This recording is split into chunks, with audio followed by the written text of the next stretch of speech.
Every town has a dark side. In Southern California, back in the spring of 1994, some surfers came across a horrific sight. It was the body of a young woman floating in a bed of kelp. By all accounts, it appeared she'd been attacked by a shark. After all, her right leg was completely missing. However, when shark experts examined the details of the case and the wounds on her body, not one of them had ever seen a shark attack like this before, leading many to wonder what actually happened to Michelle Von Emster. I'm Andy Fitzgerald, and welcome to this week's episode of Every Town, where we're going to take a closer look at the mysterious case of Michelle Von Emster that for the past 3 decades has divided the experts. The events leading up to her death and the strange truth about her quote-unquote shark attack opens the door for a lot of speculation, which we'll get into. Was this a tragic case of a girl going skinny dipping one night only to meet her fate at the hands of an apex predator?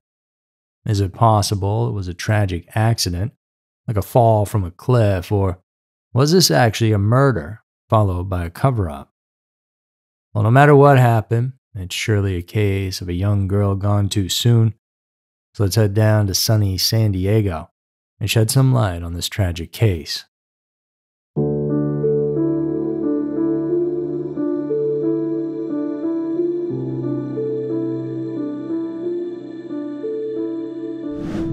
Michelle grew up in San Carlos, California, which is a beautiful suburb just south of San Francisco that overlooks the San Francisco Bay. She was born on August 2nd of 1968, growing up as one of 5 girls in a tight-knit family. Michelle was beautiful and intelligent as described by her friends, and she had an adventurous, free spirit, someone who loved the ocean, hiking, and the arts.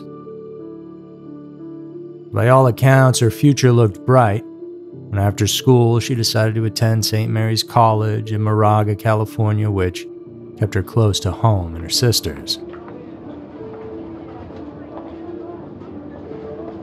But it was here that she would face something that's terrifying for anyone to have to go through, but especially a person as young as Michelle. She was diagnosed with cancer, had to pull out of her college courses in order to take care of herself and fight the disease.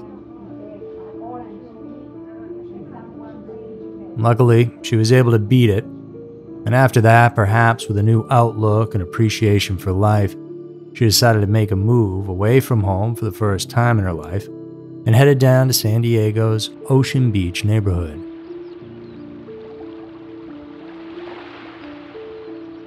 She rented out a small, cheap place with another girl. Back in the early 90s, while this area of course had some nice parts since it was on the ocean, it also was referred to as the war zone by locals for having some shady people living in and around the area.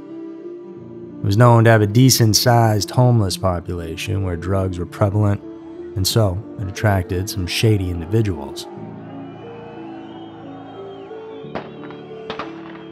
At first, Michelle worked at a local coffee shop to get her bearings and a steady paycheck while she tried to decide if and when she ever wanted to go back to school. But a man who frequented the restaurant ultimately made her feel so uncomfortable with his advances that she decided to quit and find something else. This situation was never anything that was looked into by police at the time, but she told friends and coworkers that this guy rode a motorcycle and was essentially stalking her. By 1994, she was 25 years old, finding work as a clerk at an office supply store. And by April of that year, something very horrific and mysterious would occur. I would still have people talking about it to this day, divided as to what exactly happened that tragic night.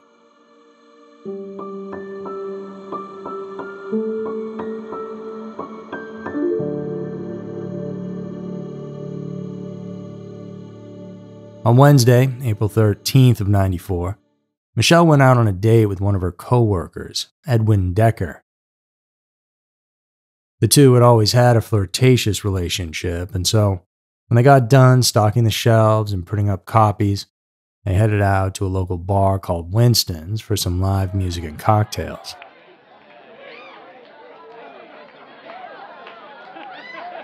It was a fairly uneventful night where, when it was done, Michelle got in a cab and simply headed home. Edwin and her parted ways, but this night is worth noting because just about a day later, Michelle's body would be discovered in the icy waters of the Pacific.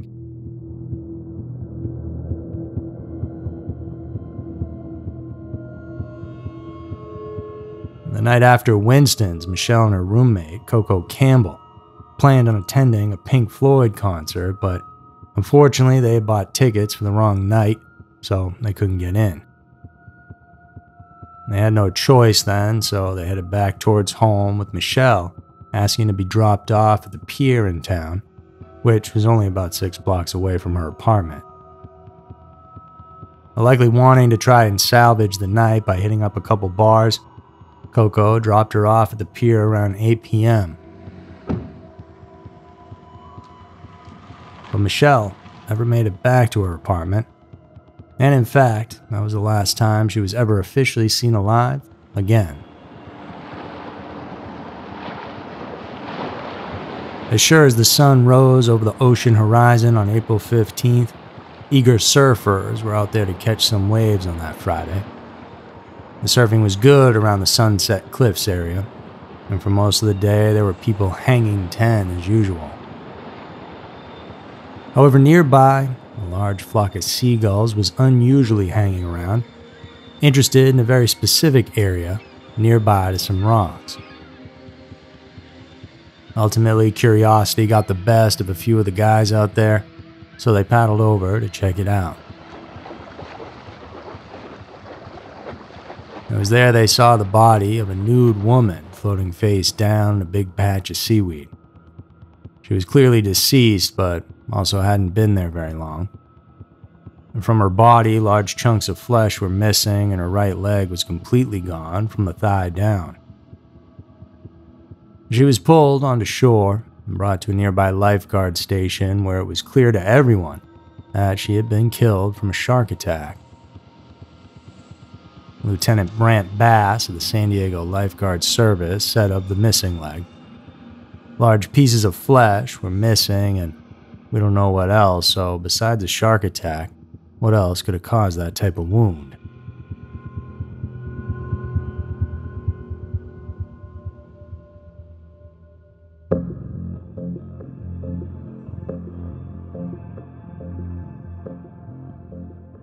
The next day, San Diego medical examiner Brian Blackburn performed the official autopsy on the body, where he too thought that it was clearly a shark attack.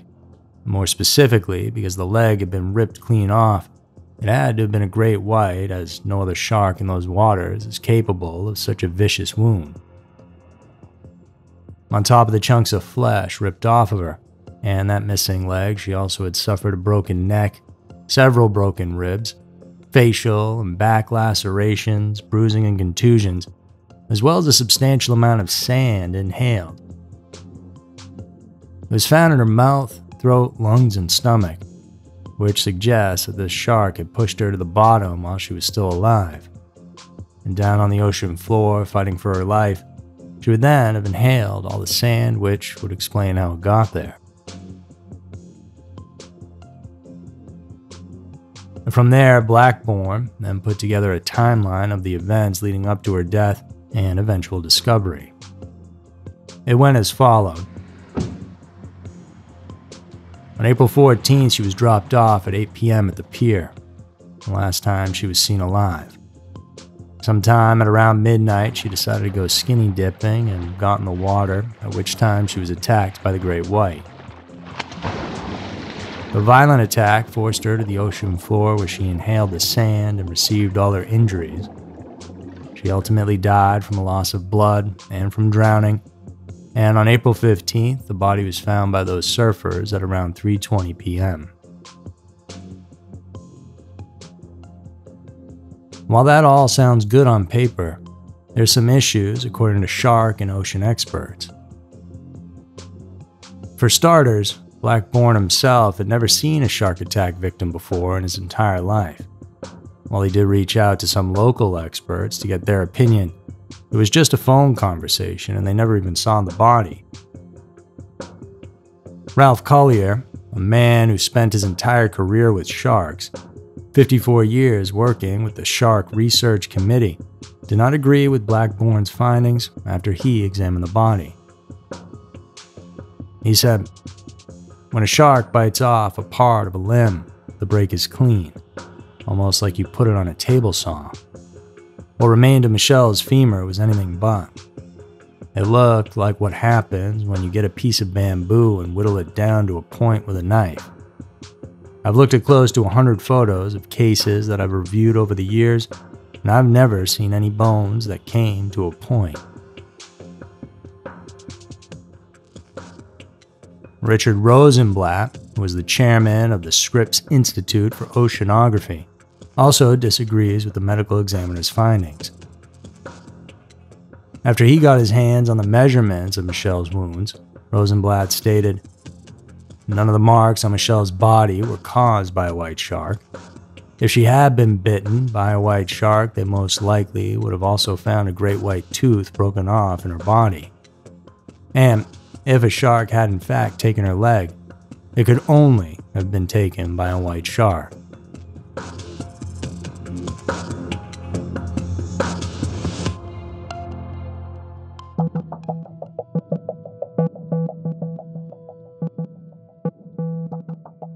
There were, of course, no great white teeth found in Michelle's body, but there were a bunch of chunks of flesh taken out, and clearly a predator had been feeding on her. Local retired pathologist Harry Bonnell explained that there was no evidence to suggest the bites occurred before death, and they were much smaller than what a great white would inflict. Many who have seen the bites believe they are from the smaller blue sharks that roam California's coast, and they picked at her after she was already deceased.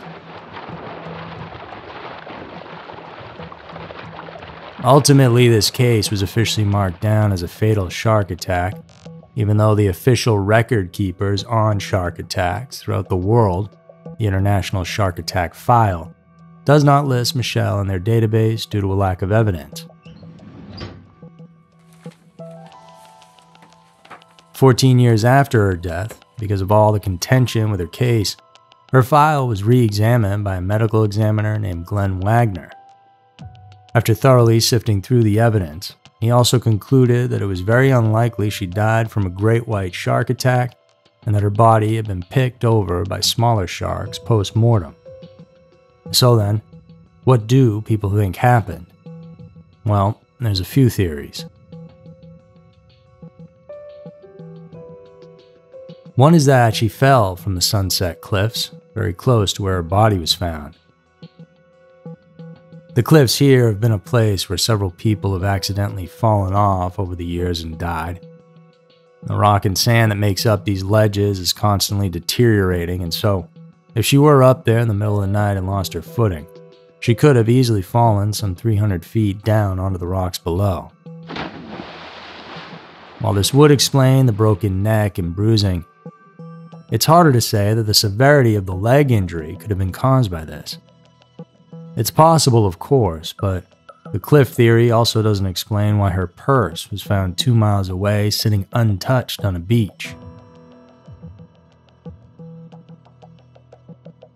At around 11 p.m. on Friday, April 15th, about 8 hours after her body was pulled from the water, Michelle's purse was found sitting in the middle of a popular stretch of beach that people like to walk along. It appeared untouched, as it had $27 in cash in it, some cigarettes, her ID, and keys. And so if she did walk up to the cliffs and accidentally fall off, why was the purse there? This purse is what helped lead the medical examiner in the first place to think that this is the point where she stripped off her clothes and entered the water. However, there were no clothes found nearby.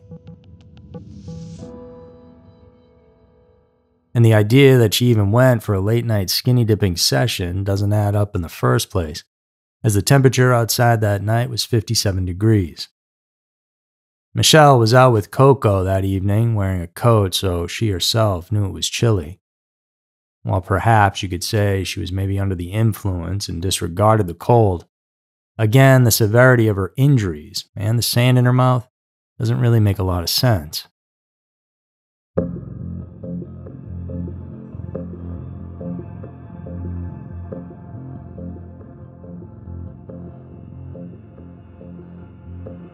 The most popular theory, then, as to what actually happened to Michelle, seems to be the idea that she was murdered. That purse sat for almost 24 hours. If she did in fact leave it there, without anyone coming across it, or even picking through it, which feels a bit strange. Remember, this was in a town nicknamed the War Zone, where many unsavory characters roamed. Several of whom even trekked the beaches looking for a chance to find something left behind by beachgoers, or taking the opportunity to grab something from the beach while its owners were out swimming. This left some to theorize that the purse was planted there by the killer to help aid in the belief that she had swam out into the ocean on her own accord. The killer could have actually drowned her on that beach, which would explain why she had all that sand in her lungs and stomach, and then perhaps even cut off her leg before pushing her out to sea. The leg was apparently a bit of insurance, and they of course hoped she was never found, but if she were, then it would look like a shark attack. That would also explain the sharpness of the cut in the bone. The missing clothes may have been kept by the killer. Perhaps they contained their DNA after an assault, so they had to be destroyed. And they had the purse with them, and then, once they got word she had been found, placed it back on that beach. In terms of suspects, Edwin Decker, the man Michelle went out with on a date a few nights prior, was mentioned. He actually claimed Michelle liked to surf naked, which her friends all found odd as this wasn't something they knew of her doing. However, that information would help steer the narrative and police towards understanding why she was found nude. Denise Knox, who was Michelle's former boss over at that office supply store, said that shortly after Michelle's death, a strange man came into the store and made several copies of the woman's autopsy report. She also mentioned that he rode away from the store on a motorcycle. Was this possibly her old stalker from the coffee shop looking for some sort of trophy for the crime he committed?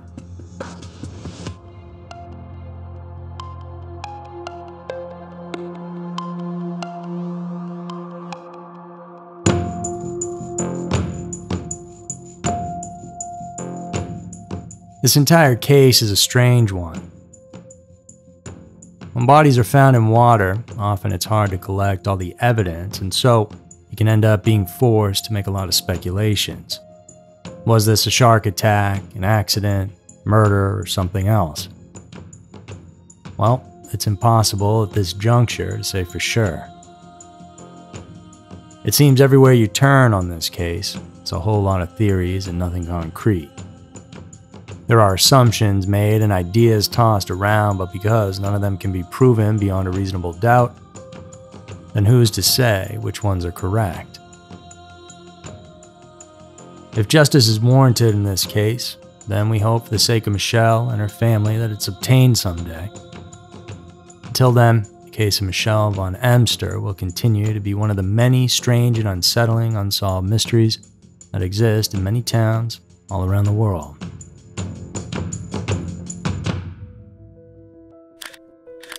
So that's it for this week's episode of Every Town. And thanks for tuning in today, and please do subscribe, like, and share with your friends. And come back next week for another episode filled with scary, strange, and mysterious stories. Because you never know, maybe your town will be next.